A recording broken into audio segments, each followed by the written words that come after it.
300 वर्ष अवघा मराठी माणूस पारतंत्र्यास पळत आहे. जणू काही 12 महिन्यांच्या अमावास्याने गाराटा घातला आहे. लखलखत्या या मराठी मुलूक सूर्याला ग्रहणच लागले आहे. या मराठी मुलकांची भूमी या घोड्याच्या टापाखाली कैद आहे. रडते, आक्रोशते, गारहाणी गाते आहे. बालवयापासूनच पाहतोय आम्ही हे सारे. लखोजी जाधव यांच्या मी कन्या. लखोजी जाधव म्हणजे तालेवार असा आणि पराक्रमी सरदार. बालवयापासूनच अवतीभवती सरदारांची वर्दळ, न्यायनिवाडा,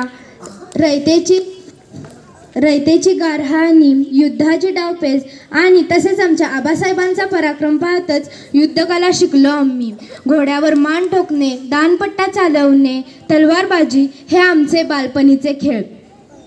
राजकारण, अर्थकारण, इतिशास्त्राचे धडे जसे आम्ही गिरवले तसेच धर्मकारणही समजावून घेतले. पण बालवयापासूनच आम्हाला एक प्रश्न सतावतो आहे की धर्म म्हणजे नेमके काय? सकल मानवजनाचे कल्याण जीवन जगण्याची एक कला की केवळ कर्मकार? शिवबा, शिवबा, या मुलांच्या ताब्यात आपली मराठी किती दिवस राहणार? शिवबा, ही घे तलवार आणि या जोकळ्यातून मुक्त कर तिला, मुक्त कर तिला, मुक्त कर. धन्यवाद.